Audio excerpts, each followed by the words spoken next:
പ്രിയപ്പെട്ട കൂട്ടുകാരെ, അക്ഷരപൂജയിലേക്ക് എല്ലാവർക്കും സ്വാഗതം. ഇന്ന് ഞാൻ നന്ദനാരുടെ ഒരു കഥയാണ് നിങ്ങൾക്ക് വേണ്ടി അവതരിപ്പിക്കുന്നത്. കഥയുടെ പേര് ജീവിതത്തിൽ നിന്ന് ഒരേട് എന്നാണ്. ഇന്ന് തിങ്കളാഴ്ചയാണ്. സമയം രാത്രി 11 മണി കഴിഞ്ഞിരിക്കുന്നു. ചുറ്റുപാടുകൾ നിശബ്ദമാണ്. എൻ്റെ മുറിയിൽ ഞാനും ഭാര്യയും ഇളയ കുഞ്ഞും മാത്രമേ ഉള്ളൂ. ഭാര്യയും കുഞ്ഞും നല്ല ഉറക്കമാണ്. താഴത്തെ മുറിയിൽ എൻ്റെ അമ്മയും മൂത്ത മകനും സുഖമായി കിടന്നുറങ്ങുന്നുണ്ടാകും.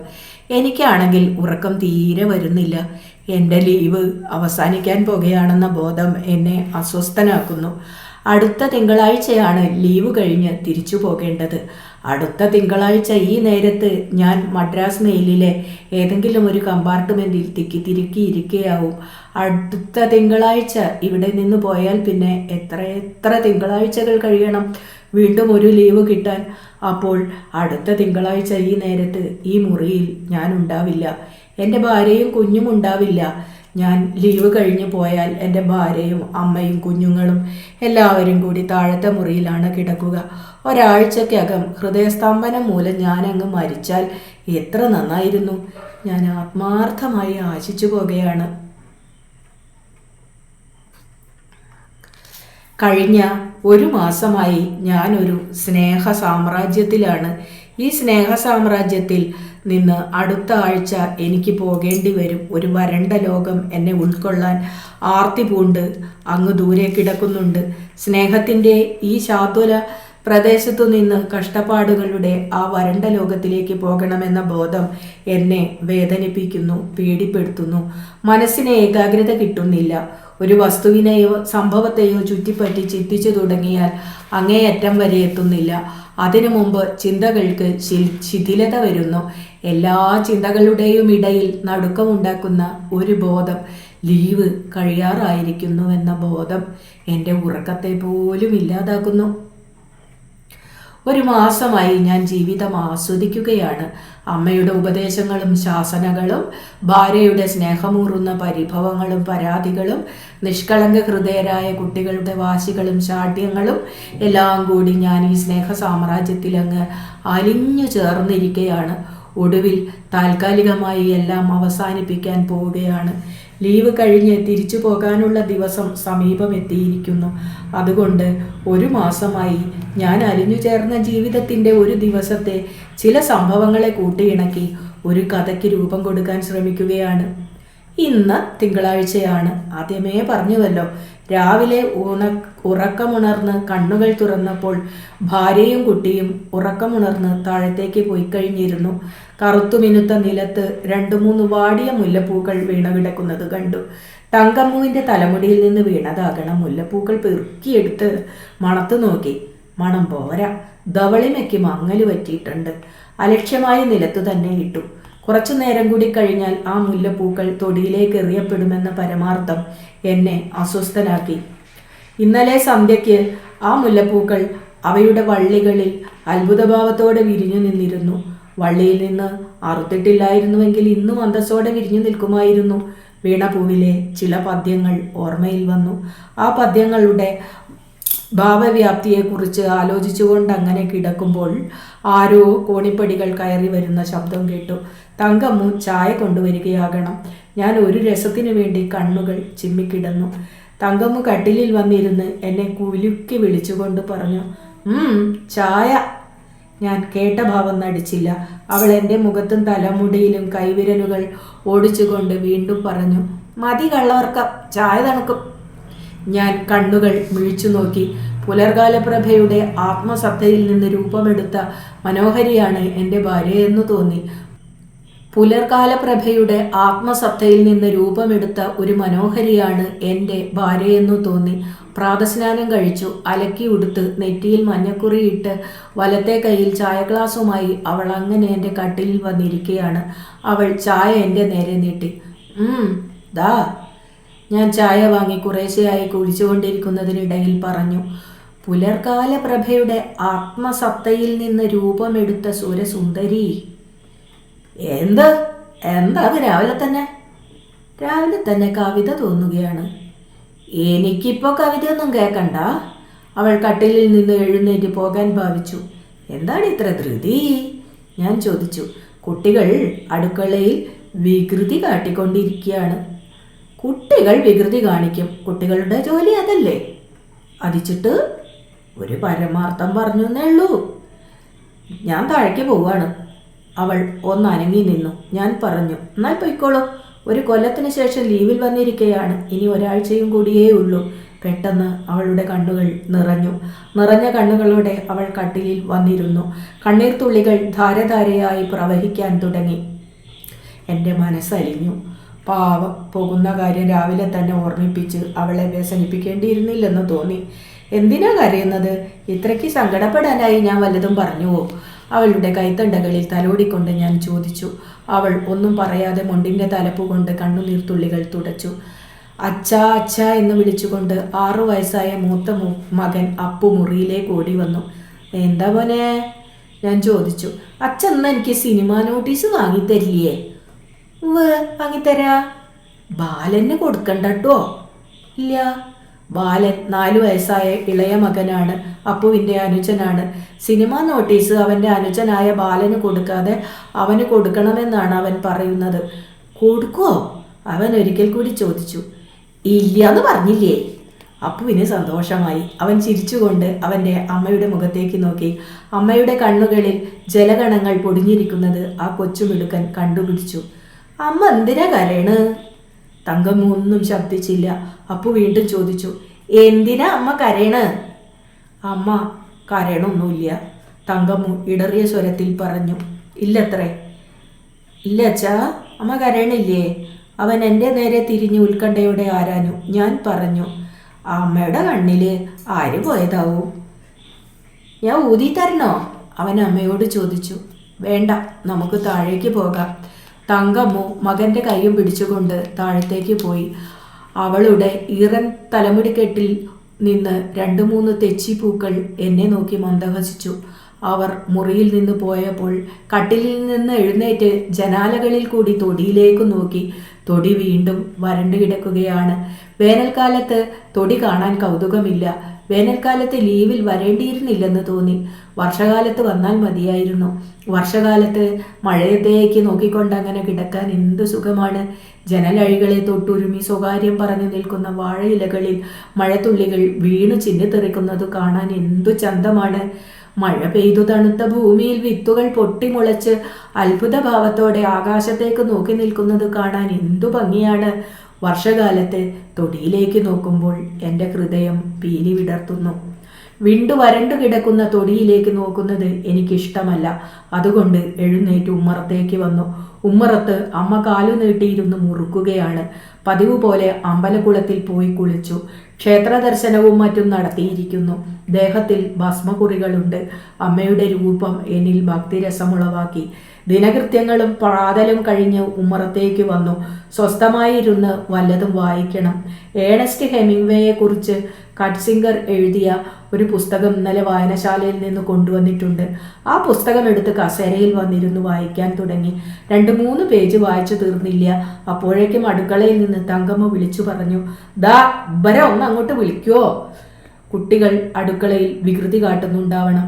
2 പേരും വികൃതി കാണിക്കുന്നതിൽ നീയോ ഞാനോ എന്ന തരക്കാരാണ്. ഒരു നിമിഷം പോലും അടങ്ങിയിരിക്കുകയില്ല. ചെറിയ മകന് ഉറക്കത്തിലും കൂടി വികൃതി കാണിക്കണമെന്നുണ്ട്. മൂത്ത മകന് എന്നെ ലേശം പേടിയുണ്ട്. കണ്ണുരുട്ടി കാണിച്ചാലും കൈ ഓങ്ങിയാലും താൽക്കാലികമായി ഒരനുസരണശീലമൊക്കെ ഭാവിക്കും. ചെറിയവന് കൂസലില്ല. അവന് അഹിതമായി വല്ലതും പറഞ്ഞാൽ അവൻ എന്നെ കൊഞ്ഞനം കെട്ടും. ഇവരെ ഒന്നങ്ങോട്ട് വിളിക്കണേ. തങ്കമ്മു വീണ്ടും വിളിച്ചു പറഞ്ഞു. ഞാനൊന്നും ശബ്ദിച്ചില്ല. വികൃതി കാണിക്കാൻ സമ്മതിക്കാതെ 2 കുട്ടികളെയും ഒതുക്കി നിർത്തേണ്ട കാര്യം പ്രയാസമുള്ളതാണ്. കുട്ടികളാണ്, അവർക്ക് പറഞ്ഞാൽ മനസ്സിലാവില്ല. അപ്പോഴവരെ ഉമ്മറത്തേക്ക് കൊണ്ടുവന്നാൽ ഈ പുസ്തകം വായിച്ചു തീർക്കാനും ഒക്കില്ല. എന്താ അവന് ചെവിട് കേൾക്കില്ലേ? ഈ കുട്ടികളെ ഉമ്മറത്തേക്കൊന്ന് വിളിക്കാനാ പറയുന്നത്? അല്ലത്രേ, എൻ്റെ അമ്മ ശാസനസ്വരത്തിൽ പറഞ്ഞു. അമ്മയ്ക്ക് ദേഷ്യം കയറിയിരിക്കും. ഇനി ശബ്ദിക്കാതിരിക്കുന്നത് ശരിയല്ല. എഴുന്നേറ്റ് അടുക്കളയിലേക്ക് ചെന്നു. എന്താ പറയുക, എല്ലാം കൂടി ബഹു കോലാഹലമാണ്. അമ്മയും തങ്കമ്മവും അഭിമുഖമായിരുന്ന് ഒരു പച്ചച്ചക്ക ചുള പറിക്കുകയാണ്. ചക്കച്ചുളകൾ മുറത്തിൽ കുമിഞ്ഞുകൂടുന്നു. അപ്പവും ബാലനും ചക്കച്ചുള ഇഷ്ടം പോലെ മുറത്തിൽ നിന്ന് എടുത്തു തിന്നുന്നു. എനിക്ക് ചിരിയും ദേഷ്യവും വന്നു. ഇത് കണ്ടോ, എത്ര പറഞ്ഞാലും കേൾക്കണില്ല, കുട്ടികളെ ചൂണ്ടിക്കാണിച്ചുകൊണ്ട് തങ്കമ്മു പറഞ്ഞു. നന്നായി, അതിന് ഞാനെന്താ വേണ്ടത്? ഞാൻ സ്വല്പം ചൊടിച്ചുകൊണ്ട് തന്നെ പറഞ്ഞു. ഞാൻ കുട്ടികളുടെ നേരെ നോക്കി. രണ്ടുപേരുടെ വായിലും ചക്കച്ചുളയുണ്ട്, കൈകളിൽ സ്റ്റോക്കുമുണ്ട്, ദേഹത്തിൽ അവിടെ ഇവിടെയായി മുളഞ്ഞു പറ്റിപ്പിടിച്ചിട്ടുണ്ട്. അവർ ധരിച്ചിരുന്ന കാലുറയിൽ മണ്ണും കരിയും ഇഴുകി പിടിച്ചിരിക്കുന്നു. രണ്ടാളും അങ്ങോട്ട് ഉമ്മറത്തേക്ക് നടക്കി. വേഗം, ഞാൻ ദേഷ്യപ്പെട്ടുകൊണ്ട് പറഞ്ഞു. രണ്ടുപേർക്കും കേട്ട ഭാവമേ ഇല്ല. ഞാൻ കൈ ഓങ്ങിയതുകൊണ്ട് കുറച്ച് ഉച്ചത്തിൽ വീണ്ടും പറഞ്ഞു. അങ്ങോട്ട് ഉമ്മറത്തേക്ക് നടക്കാനാ പറയണത്? കിട്ടണോ വേണോ? കുറച്ച് ഫലമുണ്ടായി. മൂത്ത മകൻ കൈകളിലുള്ള ചക്കച്ചുള മുറത്തിൽ ഇട്ടു. മുളഞ്ഞു പറ്റിപ്പിടിച്ചിരിക്കുന്ന കൈകൾ വയറ്റത്ത് വെച്ചു തേച്ചു. ഉമ്മറത്തേക്ക് വരാൻ തയ്യാറായി. പക്ഷേ എൻ്റെ ആജ്ഞയിൽ അവനുള്ള വെറുപ്പ് മുഴുവനും മുഖത്ത് നിഴലിച്ചിട്ടുണ്ട്. ചെറിയ മകൻ ഒരു ഭാവഭേദവും ഇല്ലാതെ നിന്നിടത്തു തന്നെ നിൽക്കുകയാണ്. അച്ഛന് പറയാനുള്ളത് പറയുന്നു, ഞാൻ എനിക്ക് ചെയ്യാനുള്ളത് ചെയ്യുന്നു എന്നൊരു ഭാവമാണ് അവന്. എനിക്ക് അവൻ്റെ ഈ നിസ്സാര ഭാവം ഒട്ടും പിടിച്ചില്ല. ഞാൻ അവൻ്റെ കൈകളിലുള്ള ചക്കച്ചുളകൾ വാങ്ങി മുറത്തിലിട്ടു. അവനെ എടുത്തുകൊണ്ട് ഉമ്മറത്തേക്കു നടന്നു. അവൻ പ്രതിഷേധത്തോടെ കരയാനുള്ള ആരംഭമായി. എന്ന് തുടങ്ങിയപ്പോഴേക്കും ഞാൻ പറഞ്ഞു, കരഞ്ഞോ? ഇഷ്ടം പോലെ കരഞ്ഞോ? പക്ഷേ സിനിമ നോട്ടീസ് വാങ്ങിത്തരില്ല. സിനിമ നോട്ടീസ് ഏട്ടനെ വാങ്ങിക്കൊടുക്കും. നല്ല കാലം. ഇത്രയും പറഞ്ഞപ്പോഴേക്കും അവൻ തുടർന്ന് കരയേണ്ടെന്ന് വെച്ചു. സിനിമാ നോട്ടീസ് കിട്ടുമെന്ന് ഉറപ്പുകൊണ്ടാവണം. പക്ഷേ അവന് സിനിമാ നോട്ടീസ് വാങ്ങിക്കൊടുക്കാമെന്ന് ഞാൻ പറഞ്ഞതിൽ അപ്പുവിന് എന്നോട് നീരസം തോന്നുന്നത് ഞാൻ മനസ്സിലാക്കി. രാവിലെ തന്നെ സിനിമാ നോട്ടീസ് ബാലന് കൊടുക്കാതെ അവന് കൊടുക്കാമെന്ന് ഞാൻ വാക്ക് കൊടുത്തതാണ്. ഞാൻ എൻ്റെ വാക്ക് പാലിക്കുന്നില്ലെന്ന് അവന് തോന്നിയിരിക്കാം. എന്തു ചെയ്യാനാണ്?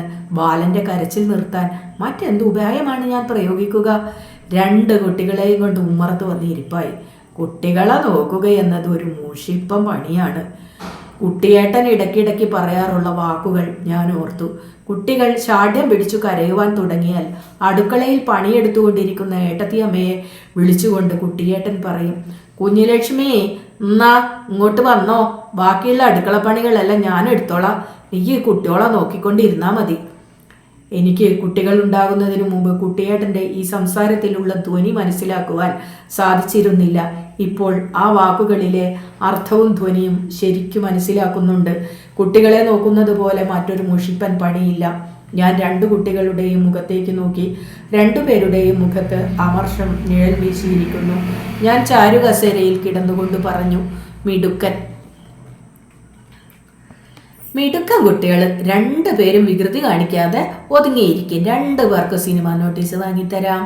രണ്ടാളും ഉമ്മറത്തിരിക്കുന്ന ബെഞ്ചിൽ കയറിയിരുന്നു. എനിക്ക് സന്തോഷമായി. പുസ്തകം തുറന്നു വായിക്കാൻ തുടങ്ങി. ഒരു പേജ് പോലും വായിച്ചു മുഴുമിപ്പിച്ചില്ല. അതിനു മുമ്പ് അപ്പു ചോദിച്ചു, എന്താ അച്ഛാ ചക്ക തിന്നാല്? ഞാനൊന്നും മറുപടി പറഞ്ഞില്ല. അപ്പോൾ അവൻ ബെഞ്ചിൽ നിന്ന് എഴുന്നേറ്റ് എൻ്റെ അടുക്കൽ വന്നു നിന്നുകൊണ്ട് ചോദിച്ചു, എന്താ മുണ്ടാത്തത്? എന്താ അച്ഛാ ചക്ക തിന്നാല്? ചക്ക തിന്നാല് വയറുവേദനിക്കും. ഞാൻ പറഞ്ഞു, അപ്പൊ അമ്മയ്ക്കും മുത്തശ്ശിക്കും വേദനിക്കില്ലേ? ഉവ്, പിന്നെ അവരെന്താ കരയാത്തത്? വേദനിച്ച കരയില്ലേ? അവരൊക്കെ വലിയവരല്ലേ. വലിയവർക്ക് ചക്ക തിന്ന വയറുവേദനിക്കില്ലേ? എന്താ പറയേണ്ടത്? ഒന്നിനും സമ്മതിക്കില്ല. രാവിലെ തന്നെ ഈ ചക്കപ്പണിയിൽ ഏർപ്പെടാൻ തോന്നിയ അമ്മയോടും തങ്കമ്മവിനോടും ദേഷ്യം തോന്നി. എന്താ ഈ അച്ഛൻ മുണ്ടാത്തത്? അപ്പു പിന്മാറാനുള്ള ഭാവമല്ല. ശല്യം. ഒന്നും മിണ്ടാതിരിക്കോ? ഞാൻ ദേഷ്യപ്പെട്ടുകൊണ്ട് ചോദിച്ചു. അവൻ അസംതൃപ്തമായ മുഖഭാവത്തോടെ ബെഞ്ചിൽ തന്നെ പോയിരുന്നു. പുസ്തകം വായിക്കാൻ ഈ കുട്ടികൾ സമ്മതിക്കില്ല. ഞാൻ പുസ്തകം അടച്ച് മേശപ്പുറത്ത് വെച്ചു. പെട്ടെന്ന് പേപ്പർ ബോയ് പടിക്കൽ സൈക്കിളിൽ വന്നിറങ്ങി ബെല്ലടിച്ചു. അച്ഛാ പേപ്പർ എന്ന് പറഞ്ഞുകൊണ്ട് മൂത്ത മകൻ പടിക്കലേക്കൂടി. പൂറാകെ ചെറിയ മകനും. ചെറിയവൻ ഓടുന്നതിനിടയിൽ വിളിച്ചു പറഞ്ഞുകൊണ്ടിരുന്നു, പേപ്പർ ഞാനാ വാങ്ങുക, പേപ്പർ എൻ്റെ കയ്യിൽ തരണം. പക്ഷേ അവൻ പടിക്കൽ എത്തുന്നതിന് മുമ്പ് അപ്പു പേപ്പർ വാങ്ങിക്കഴിഞ്ഞിരുന്നു. ബാലൻ പ്രതിഷേധത്തോടെ തുള്ളിച്ചാടി നിലവിളിക്കാൻ തുടങ്ങി. ഞാൻ വിളിച്ചു പറഞ്ഞു, പേപ്പർ ബാലന് കൊടുത്തളാ. അപ്പു പേപ്പർ ബാലന് കൊടുത്തു. ബാലൻ കരച്ചിൽ നിർത്തി. സന്തോഷഭാവത്തോടെ പേപ്പർ വാങ്ങി ഓടിപ്പോന്നു. ഓടുന്നതിനിടയിൽ ഒരിടത്ത് വീണു. അവന് വേദനിച്ചിട്ടുണ്ടാവണം. പക്ഷേ അവൻ കരഞ്ഞില്ല. അവൻ ജയിച്ചു വരികയാണ്. അവനൊരു പട്ടാളക്കാരൻ്റെ മകനാണ്. വീട്ടുക്കൻ. കിതച്ചുകൊണ്ട് അവൻ പേപ്പർ എൻ്റെ കയ്യിൽ തന്നു. പേപ്പറിൽ ഒന്നു രണ്ടിടത്ത് ചുവന്ന മൺതരികൾ പറ്റി പിടിച്ചിട്ടുണ്ട്. ഞാനത് തുടച്ചു കളഞ്ഞു. കസേരയിൽ ചാരിക്കിടന്ന പേപ്പർ വായിക്കുവാൻ തുടങ്ങി. അപ്പോൾ ബാലന് ഒരാഗ്രഹം. എൻ്റെ മടിയിൽ വന്നിരിക്കണം. മുളഞ്ഞും മണ്ണും വിയർപ്പും ഇഴുകിപ്പിടിച്ച ശരീരവുമായി അവൻ എൻ്റെ മടിയിൽ അധികാരത്തോടെ കയറിയിരുന്നു. എന്തു ചെയ്യാനാണ്? അവൻ അവൻ്റെ അച്ഛൻ്റെ മടിയിൽ കയറിയിരിക്കുകയാണ്. അതവൻ്റെ അവകാശമാണ്. ഞാനത് വകവെച്ചു കൊടുക്കേണ്ടതുമാണ്. അവൻ്റെ വിയർപ്പിന് പനനൊങ്കിൻ്റെ മണമാണ്. എനിക്കാണെങ്കിൽ ആ മണം ഒട്ടും ഇഷ്ടപ്പെടുന്നുമില്ല. ആരോട് പറയാനാണ്? സഹിക്കുക തന്നെ. എൻ്റെ വകയും കൂടി സഹിച്ചു കൊള്ളട്ടെ എന്നു കരുതിയിട്ടെന്ന പോലെ അപ്പുവും എൻ്റെ മടിയിൽ കയറാൻ ശ്രമിക്കുകയാണ്. അവന് വറുത്തൂറ്റിയ വെളിച്ചെണ്ണയുടെ മണമാണ്. ശരീരത്തിൽ പറ്റി പിടിച്ചിരിക്കുന്ന മുളഞ്ഞു പോകാൻ അവൻ വറുത്തൂറ്റിയ വെളിച്ചെണ്ണ തടവിയിരിക്കണം. ഞാൻ പേപ്പർ വായിക്കേണ്ടെന്ന് വെച്ച് കസേരയിൽ നിന്ന് എഴുന്നേറ്റു. പേപ്പർ ഉമ്മറത്തെ മേപ്പടിയിൽ ചുരുട്ടി തിരുകി വെച്ചു. അപ്പോൾ മേപ്പടിയിൽ ഇരിക്കുന്ന ഒരു പാഴ കഷ്ണം ബാലൻ്റെ ദൃഷ്ടിയിൽപ്പെട്ടു. അവൻ ധൃതിപ്പെട്ടുകൊണ്ട് പറഞ്ഞു, അച്ഛ, അതെനിക്ക് എടുത്ത് തരുമോ? ഏത്? അത്. അവൻ മേപ്പടിയിലിരിക്കുന്ന പാളകഷ്ണം ചൂണ്ടിക്കാണിച്ചുകൊണ്ട് പറഞ്ഞു, അതൊരു പാളകഷ്ണാണ്. നനക്കെന്തിനത്? ഇക്കത് വേണം. ഞാൻ ആ പാളകഷ്ണത്തിലേക്ക് ഒന്നുകൂടി നോക്കി.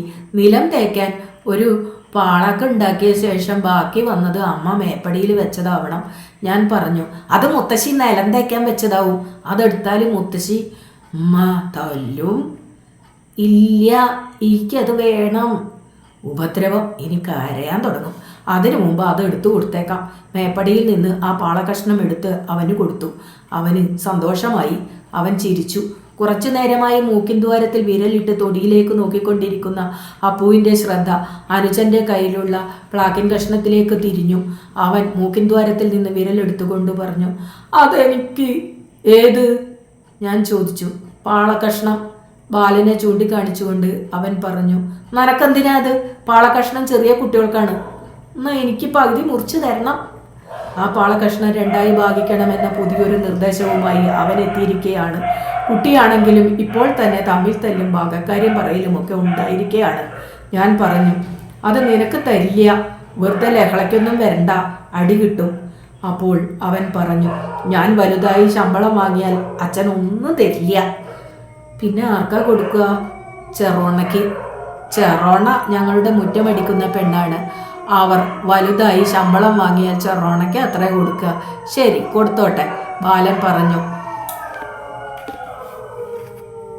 പറഞ്ഞു. ഞാൻ അച്ഛനാ കൊടുക്കുക. ഞാൻ ചിരിച്ചുകൊണ്ട് ചോദിച്ചു, അച്ഛൻ എത്ര ഉറുപ്പിക തരും? 2 വിരൽ കാണിച്ചുകൊണ്ട് അവൻ പറഞ്ഞു, 14. 14 എന്ന് പറഞ്ഞത് വളരെ ഉച്ചസ്വരത്തിലാണ്. 14നേക്കാൾ വലിയൊരു സംഖ്യ ഇല്ലെന്ന ഭാവമാണ് അവന്. അതിനിടയിൽ തങ്കമ്മു ഉമ്മറത്തു വന്നു ഒന്ന് എത്തി നോക്കിപ്പോയി. ബാലൻ അവളുടെ കൂടെ അടുക്കളയിലേക്ക് പോകാൻ ഭാവിച്ചു. പക്ഷേ തങ്കമ്മു സമ്മതിച്ചില്ല. അവൻ ധൃതിയിൽ നടന്നു പോകുന്നതിനിടയിൽ പറഞ്ഞു, ഉമ്മറത്ത് അച്ഛൻ്റെ ഒപ്പം വികൃതി കാണിക്കാതെ ഇരുന്നോളി. അമ്മ ഒരു സാധനം തരാം. അമ്മയിൽ നിന്ന് ഒരു സാധനം കിട്ടുമെന്ന വിശ്വാസം കൊണ്ടാവണം ബാലൻ ഒതുങ്ങി നിന്നത്. തങ്കമ്മ പോയപ്പോൾ അപ്പു ചോദിച്ചു, അച്ഛാ, പഠിക്കൽ പോയി നിൽക്കാ? ഞാൻ പറഞ്ഞു, നീ ചൊറോണയുടെ ഒപ്പം പോക്കോ. നീ വാങ്ങുന്ന ശമ്പളമെല്ലാം അവൾക്കല്ലേ കൊടുക്കുക? അല്ല, പിന്നെ ആർക്കാ? അച്ഛന്. എനിക്ക് നിന്റെ ശമ്പളമൊന്നും വേണ്ട, എനിക്ക് ബാലൻ്റെ മതി. അല്ല ബാലാ? ബാലൻ തലയാട്ടി. ഞാൻ അച്ഛന് തരാം. അപ്പു ഒരിക്കൽ കൂടി പറഞ്ഞു, സേവ പറയാനൊന്നും വേണ്ട. എത്ര ഉറുപ്പിക തരും? 61. അപ്പോൾ ബാലൻ പ്രതിഷേധത്തോടെ ഉച്ചത്തിൽ പറഞ്ഞു, ഞാൻ അച്ഛന് 14 ഉറുപ്പിക കൊടുക്കും. 14 61നേക്കാൾ കൂടിയ സംഖ്യയാണെന്നാണ് അവൻ്റെ വിശ്വാസം. ശമ്പളക്കാര്യം അധിക സമയം ചർച്ചാ വിഷയമായില്ല. അതിനു മുമ്പ് ഒരു പുള്ളുവൻ പടി കടന്നു വരുന്നത് ബാലൻ കണ്ടു. അച്ഛാ, പുള്ളുവൻ, ബാലൻ പറഞ്ഞു. ഞാനേ ആദ്യം കണ്ടത്. അപ്പോൾ ഒരു നിസ്സാര മട്ടിൽ പറഞ്ഞു, അല്ല, ഞാനേ ആദ്യം കണ്ടത്. ബാലനുണ്ടോ വിട്ടുകൊടുക്കാൻ പോകുന്നു? അല്ല ഞാനാ. അതിനിടയിൽ പുള്ളുവൻ മുറ്റത്തെത്തിക്കഴിഞ്ഞിരുന്നു. ഞാൻ നോക്കി. എരങ്കോല് പോലെയുള്ള ഒരു മനുഷ്യനാണ്. പഴമയുടെ ഒരു പ്രതീകം പോലെ. തലമുടി വലത്തോട്ട് കെട്ടിവെച്ചിട്ടുണ്ട്. പഴയ ഓരോ ഓലക്കുടയുണ്ട്. അയാളുടെ കോലം കണ്ടാൽ അയാൾക്ക് ശബ്ദിക്കാൻ സാധിക്കുമെന്ന് തന്നെ തോന്നുകയില്ല. പക്ഷേ അയാൾ ശബ്ദിച്ചു. വീണയിൽ നിന്ന് ശബ്ദതരംഗങ്ങൾ ഉയർന്നു. വീണാക്വാണത്തിനനുസരിച്ച് അയാൾ പാടാൻ തുടങ്ങി. ദേവലോകത്തു ചെന്നു. വീണാനാഥം കർണങ്ങൾക്ക് മധുരിമ നൽകിയെങ്കിലും പുള്ളുവൻ്റെ ശബ്ദം കർണ കഠോരമായിരുന്നു. പക്ഷെ സഹിച്ചു. താനൊരു പാട്ടുകാരനല്ലെന്ന് അയാൾക്ക് തന്നെ അറിയാവുന്ന ഒരു പരമാർത്ഥമാവും. അയാൾക്ക് അരി കിട്ടണമെന്നതാണ് പ്രശ്നം. പ്രഭാതം മുതൽ പ്രദോഷം വരെ ഇങ്ങനെ കണ്ടക്ഷോഭം ചെയ്തു കിട്ടുന്ന അരി കൊണ്ടുവേണം അയാൾക്ക് ജീവിക്കാൻ. എനിക്ക് അയാളോട് സഹതാപം തോന്നി. പുള്ളുവൻ പാട്ട് നിർത്തിയപ്പോൾ അരി കൊണ്ടുവന്ന് കൊടുക്കേണ്ട പ്രശ്നമായി. അരി അപ്പു കൊണ്ടുവന്ന് കൊടുക്കട്ടെ എന്ന അഭിപ്രായമാണ് എനിക്ക്. അരി കൊണ്ടുവന്ന് കൊടുക്കാനുള്ള ചാൻസ് ന്യായപ്രകാരം അവന് അവകാശപ്പെടാവുന്നതാണ്. എന്തുകൊണ്ടെന്നാൽ പേപ്പർ പടിക്കൽ നിന്ന് ഉമ്മറത്തേക്ക് കൊണ്ടുവന്നത് ബാലനാണ്. മേപ്പടിയിൽ നിന്ന് പാളക്കഷ്ണം എടുത്ത് ഞാൻ കൊടുത്തതും ബാലനാണ്. പുള്ളുവൻ വരുന്നത് ആദ്യം കണ്ടതും ബാലനാണ്. അപ്പോൾ പല ഇനത്തിലുമായി 3 ചാൻസ് ബാലന് കിട്ടിയിരിക്കുകയാണ്. ഇനി അടുത്ത ചാൻസ് അപ്പുവിനാകട്ടെ. അതാണ് മര്യാദ. ഞാൻ പറഞ്ഞു. അപ്പു അരി കൊണ്ടുവന്ന് കൊടുക്ക്. ഞാനാ അരി കൊടുക്കുക, ബാലൻ വാശിയോടെ പറഞ്ഞു. അതെങ്ങനെയാ? ഞാനാ കൊടുക്കുക. ബാലൻ ഒന്ന് ചാടിക്കൊണ്ട് ഉറപ്പിച്ചു പറഞ്ഞു. ഞാൻ അവനെ സമാധാനിപ്പിക്കാൻ ഒരുങ്ങി. ഞാൻ ചോദിച്ചു, പടിക്കൽ നിന്ന് പേപ്പർ വാങ്ങിക്കൊണ്ടുവന്നതാരാ? ഞാന്. ബാലൻ പറഞ്ഞു. മേപ്പടിയിൽ നിന്ന് ഞാൻ ആർക്കാണ് പാളകഷ്ണം എടുത്തു തന്നത്? ഇക്ക്. പുള്ളുവൻ പടി കടന്നു വരുന്നത് ആരാണ് ആദ്യം കണ്ടത്? ഞാൻ. ശരി, അപ്പോൾ പുള്ളുവന് നിന്റെ ഏട്ടൻ അരി കൊണ്ടുവന്ന് കൊടുക്കട്ടെ. അതാണ് മര്യാദ. ബാലൻ ഒന്നും എതിർത്തു പറഞ്ഞില്ല. നല്ല കാലം. അപ്പു വിജയഭാവത്തോടെ ഒരു പാത്രത്തിൽ ലേശം അരി കൊണ്ടുവന്നു പുള്ളുവന് കൊടുത്തു. ബാലൻ അവജ്ഞയോടെ അപ്പുവിനെ നോക്കിക്കൊണ്ട് ഒരു പ്രതികരണ മനോഭാവത്തോടെ 1-2 പ്രാവശ്യം പറഞ്ഞു.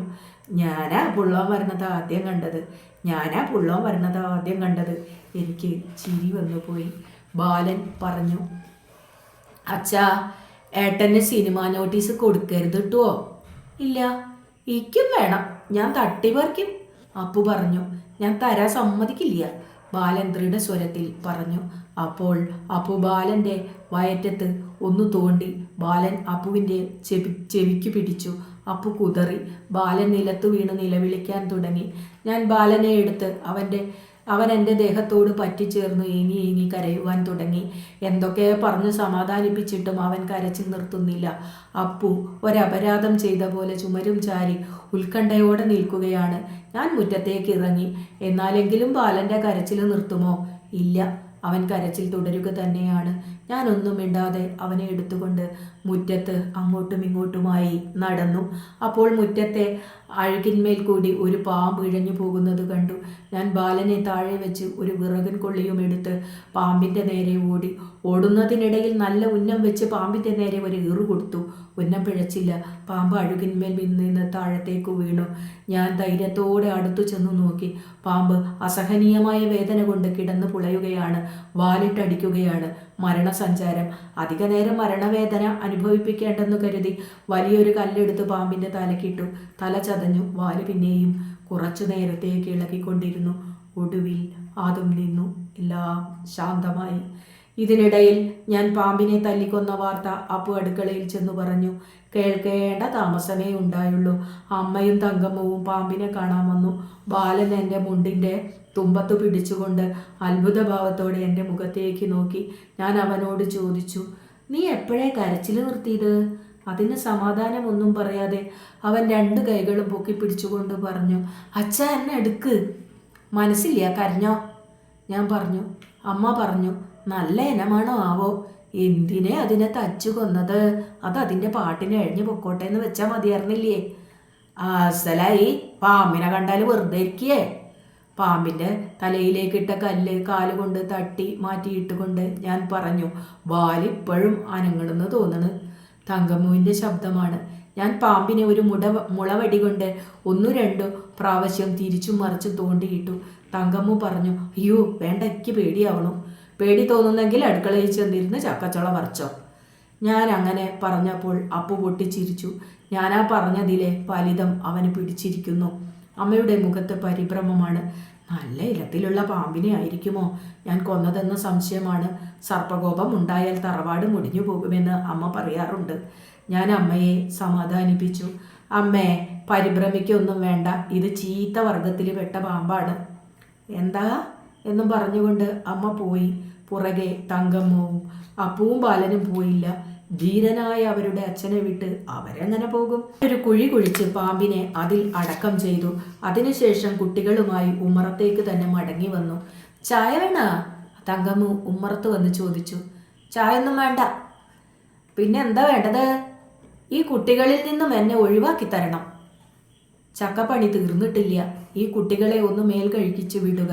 അപ്പുവിനെ വറുത്തൂറ്റിയ വെളിച്ചെണ്ണയുടെയും ബാലനെ പനനൊങ്കിൻ്റെയും മണമാണ്. എന്തിനാ അവരെ മേൽ കഴിക്കണ്? പിന്നെയും വികൃതി കാണിക്കാൻ തന്നെയല്ലേ?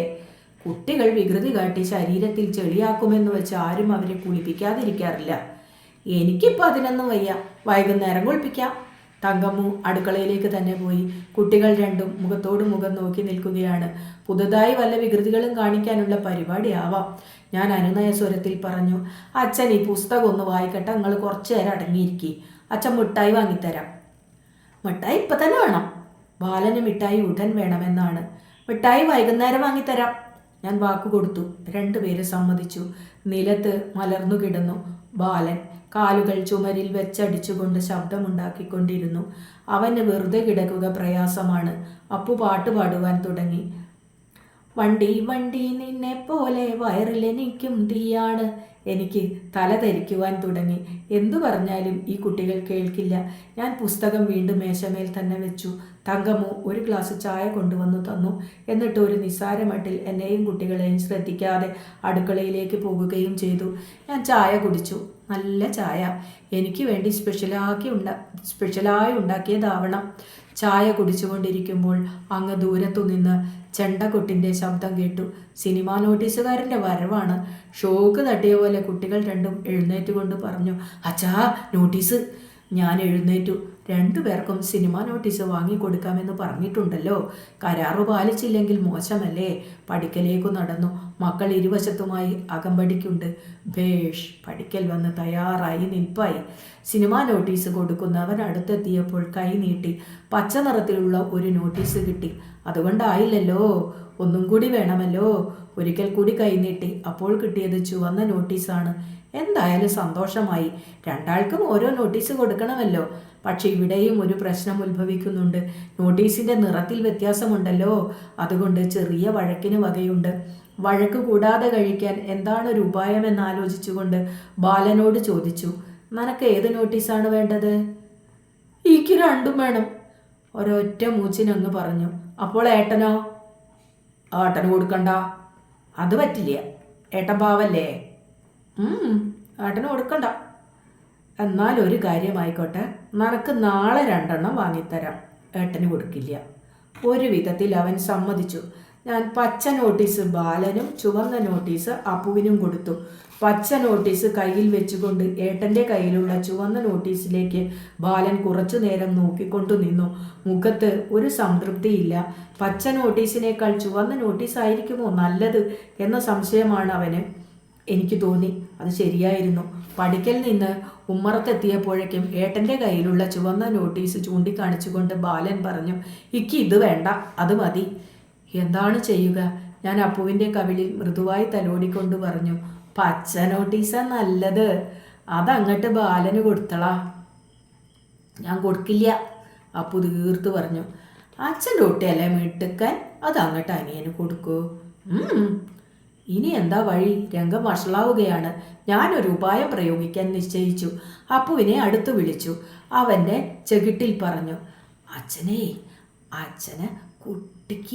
കുട്ടിക്ക് ബാലൻ കാണാണ്ടേ ഒരു കുരുത്തോല പന്ത് ഉണ്ടാക്കി തരാം. എപ്പോ? ഉടൻ ചോദ്യമുണ്ടായി. വൈകുന്നേരം. അന്നാക്കി ഇപ്പോൾ വേണം. അതെങ്ങനെ വെയിലത്ത്? അച്ഛൻ വൈകുന്നേരം ഉണ്ടാക്കി തരാം. ഒരു വിധത്തിൽ അവൻ സമ്മതിച്ചു. നോട്ടീസ് കൈമാറ്റം ചെയ്യപ്പെട്ടു. അങ്ങനെ രംഗം താൽക്കാലികമായി ശാന്തമായി. ഞാൻ പുസ്തകം വീണ്ടും എടുത്തു വായിക്കാൻ ആരംഭിച്ചു. അധിക നേരം വായിക്കാൻ സാധിച്ചില്ല. അതിനു മുമ്പ് ശരേ ശരേ ശരേ എന്നൊരു ശബ്ദം കേട്ടു. പുസ്തകത്തിൽ നിന്ന് കണ്ണെടുത്ത് ശബ്ദം കേൾക്കുന്ന ഭാഗത്തേക്ക് നോക്കി. ബാലൻ സുഖമായി വിസ്തരിച്ച് മൂത്രമൊഴിക്കുകയാണ്. അത് വേണ്ടതുപോലെ പഠിച്ചുകൊണ്ട് തന്നെയാണ്. എനിക്ക് ചിരിയും ദേഷ്യവും വന്നു. മൂത്രത്തുള്ളികൾ അവൻ്റെ കാലുകളിലും നിലത്ത് കിടക്കുന്ന മാതൃഭൂമി പേപ്പറിലും തെറിച്ചു വീണിട്ടുണ്ട്. മൂത്രമൊഴിച്ചു തീർന്നപ്പോൾ അവൻ നിൽക്കുന്ന സ്ഥലത്തു നിന്ന് ഒന്ന് മാറി നിന്നു. ഞാൻ കസേരയിൽ നിന്ന് എഴുന്നേറ്റ് മാതൃഭൂമി പേപ്പർ നിലത്തു നിന്നെടുത്ത് മേശപ്പുറത്ത് വെച്ചു. എന്നിട്ട് തങ്കമ്മുവിനെ വിളിച്ചു പറഞ്ഞു, ബാലൻ മൂത്രമൊഴിച്ചിരിക്കണോ? അപ്പു ഏറ്റു പറഞ്ഞു, അമ്മേ ബാലൻ മൂത്രം മൂത്തിക്കണ്. ദാ വരണ. അടുക്കളയിൽ നിന്നുള്ള ശബ്ദമാണ്. ഉടനെ തന്നെ തങ്കമ്മു തേപ്പുമായി വന്നു. കറുത്തു മിനുത്ത നിലത്ത് മൂത്രം തളം കെട്ടി നിൽക്കുന്നു. ബാലനെ ദേഷ്യത്തോടെ നോക്കി മൂത്രം തേപ്പ് കൊണ്ട് തുടച്ചു കളഞ്ഞു. ബാലൻ വിശേഷമായി ഒന്നും നടന്നിട്ടില്ല എന്ന ഭാവത്തിൽ അപ്പോഴും അതിൽ തിരിപ്പിടിച്ചുകൊണ്ട് തന്നെ നിൽക്കുകയാണ്. എന്തിനെ ഇവിടെ മൂത്രം മുത്തിയത്? തങ്കമ്മു ദേഷ്യത്തോടെ ചോദിച്ചു. ബാലൻ ശബ്ദിക്കാതെ നിന്നു. തങ്കമ്മു വീണ്ടും ചോദിച്ചു, എന്തിനെ ഇവിടെ മൂത്രം വീത്തിയതെന്നാ ചോദിക്കണ? ബാലൻ അപ്പോഴും ഒന്നും പറഞ്ഞില്ല. തങ്കമ്മു നിന്ന് വിറച്ചു. എടുക്ക അവിടുന്ന് കയ്യ് എന്ന് പറഞ്ഞുകൊണ്ട് അവൻ്റെ കയ്യിൽ ഒരു തട്ട് വെച്ചു കൊടുത്തു. ബാലൻ കരയാനും തുടങ്ങി.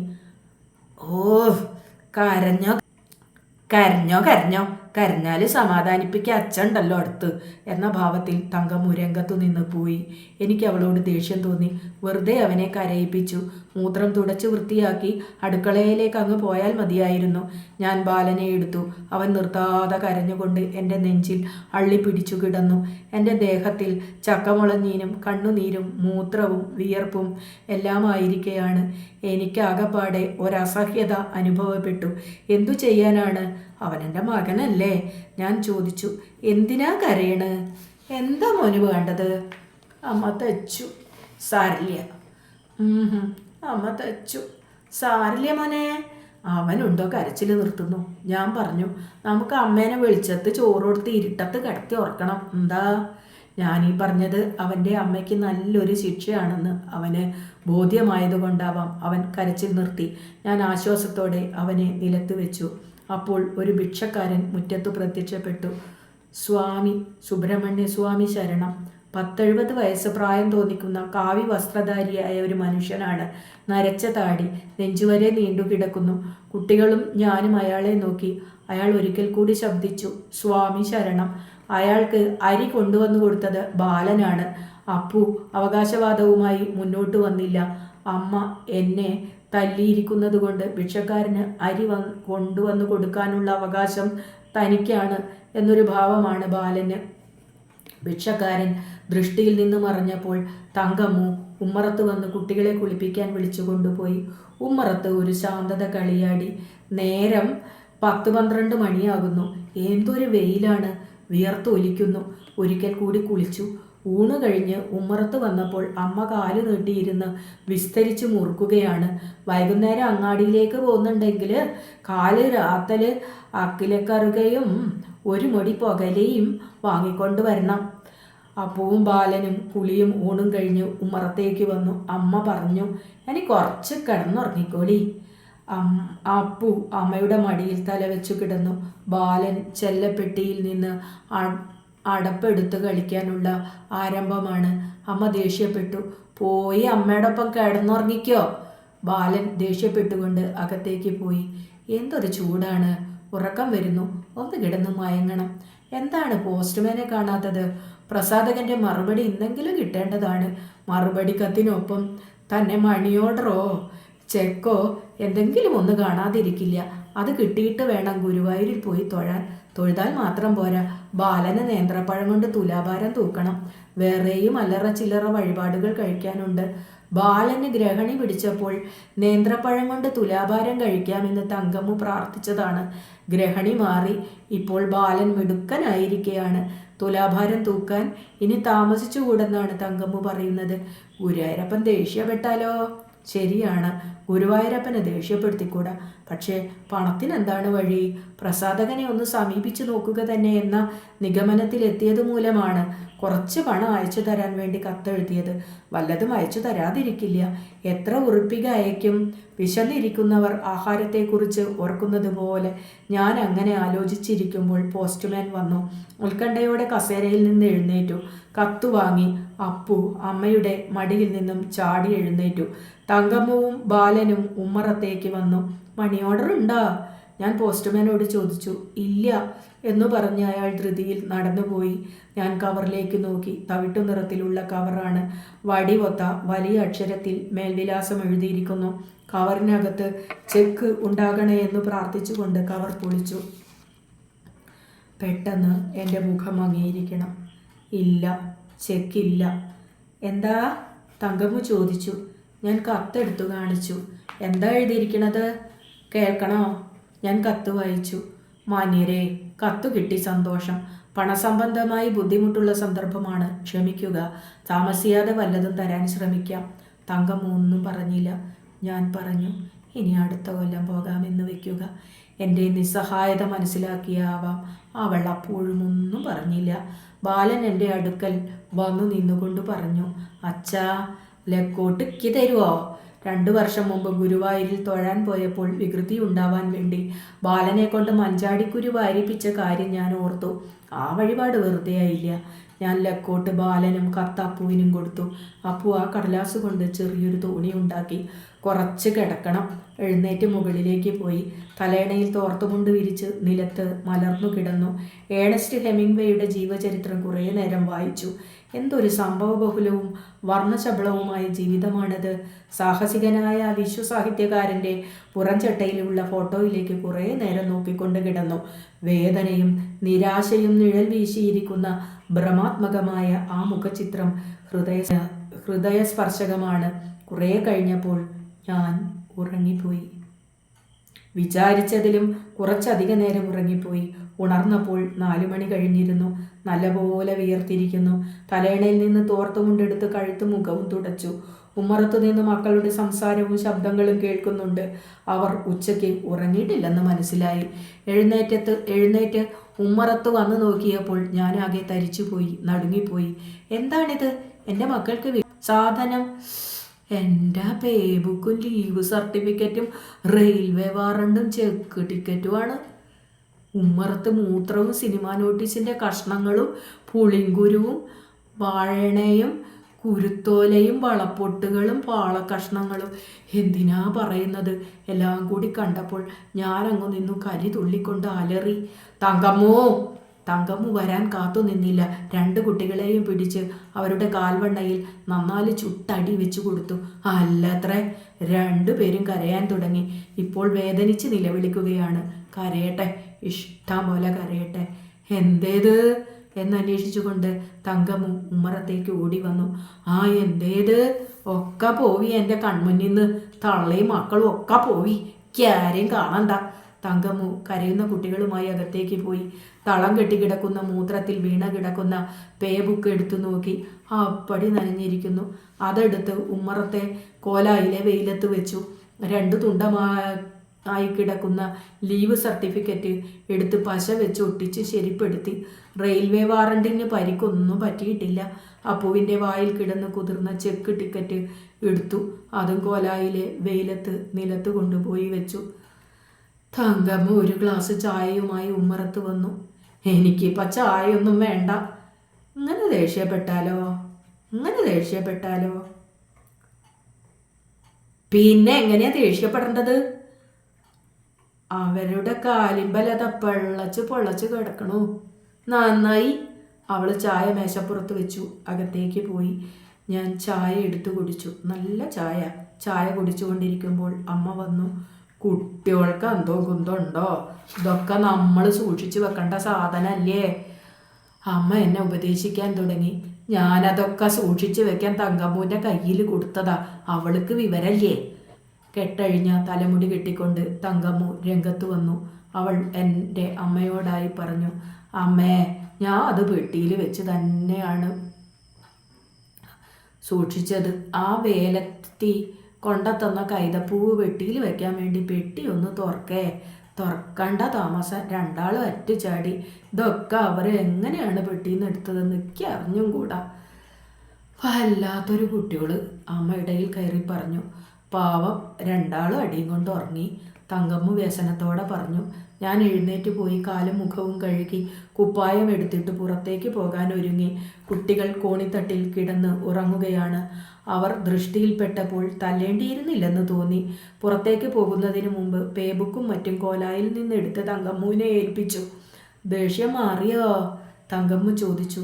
അവളുടെ മുഖത്ത് നോക്കി ചിരിച്ചുകൊണ്ട് ഞാൻ പറഞ്ഞു, കണ്ടിട്ട് എന്താ തോന്നണത്? ഒന്നും നിശ്ചയില്ല. ഒന്നും നിശ്ചയില്ലേ? ഒന്നും നിശ്ചയില്ലാത്തൊരു പെണ്ണ്. ഞാൻ അവളുടെ കവിളിൽ മൃദുലമായൊന്ന് നുള്ളി. എനിക്ക് വേദനിക്കുന്നുണ്ട് കേട്ടോ, അവൾ കൊഞ്ചിക്കുഴഞ്ഞുകൊണ്ട് പറഞ്ഞു. അപ്പോൾ തങ്കമ്മു 16 വയസ്സായ ഒരു പെൺകുട്ടിയാണെന്ന് തോന്നി. കവിളിൽ ഒരിക്കൽ കൂടി മൃദുലമായി നുള്ളിക്കൊണ്ട് മുറ്റത്തേക്ക് ഇറങ്ങി. അങ്ങാടിയിലേക്ക് 2 നാഴിക ദൂരമുണ്ട്. അങ്ങാടിയിലെ ബഹളത്തിൽ എത്തുന്നതുവരെ കുട്ടികളെ തല്ലിയതിനെക്കുറിച്ച് ഓർത്ത് എൻ്റെ മനസ്സു വേദനിക്കുകയായിരുന്നു. അവർക്ക് ബുദ്ധി ഉറച്ചിട്ടില്ല. Pay book, leave certificate, railway warrant, check ticket ഇവയൊക്കെ എന്താണെന്ന് അവർക്കറിയാമോ?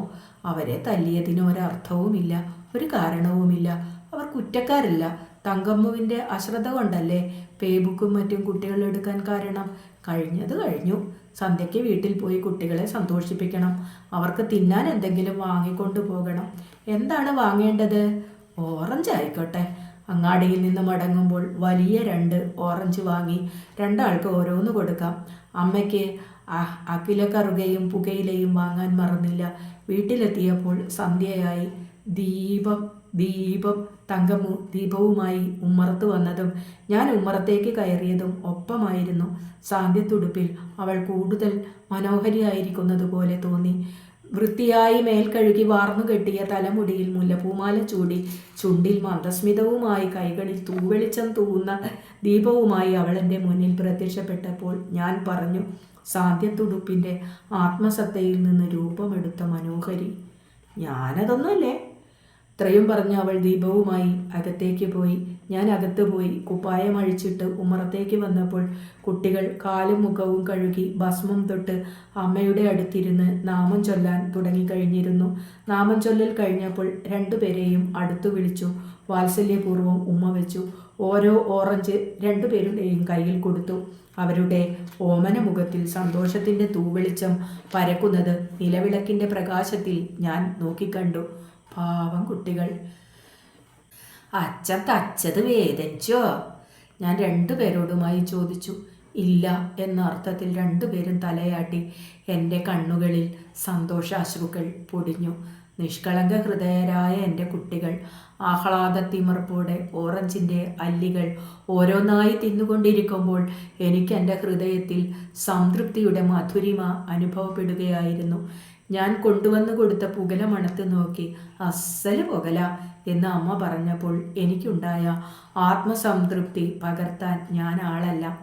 മേൽ കഴുകി വാർന്നു കെട്ടിയ തലമുടിയിൽ മുല്ലപ്പൂമാല ചൂടി ചുണ്ടിൽ മന്ദസ്മിതവും കൈകളിൽ ദീപവുമേന്തി എൻ്റെ മുമ്പിൽ പ്രത്യക്ഷപ്പെട്ട തങ്കമ്മു എൻ്റെ ഹൃദയത്തിൽ ഉളവാക്കിയ അനുഭൂതികൾ അവർണ്ണനീയമാണ്. ആദ്യം തന്നെ പറഞ്ഞിരുന്നതുപോലെ ഉപദേശങ്ങളും ശാസനകളും പരിഭവങ്ങളും പരാതികളും ശാഠ്യങ്ങളും വാശികളും അനുഭൂതികളും എല്ലാം ഉൾക്കൊള്ളുന്ന ഈ സ്നേഹ സാമ്രാജ്യത്തിൽ നിന്ന് അടുത്ത തിങ്കളാഴ്ച എനിക്ക് പോകേണ്ടി വരും. അടുത്ത തിങ്കളാഴ്ച ഈ നേരത്ത് മദ്രാസ് മെയിലിലെ ഏതെങ്കിലും ഒരു കമ്പാർട്ട്മെൻറ്റിൽ തിക്കി തിരക്കി ഇരിക്കയാകും.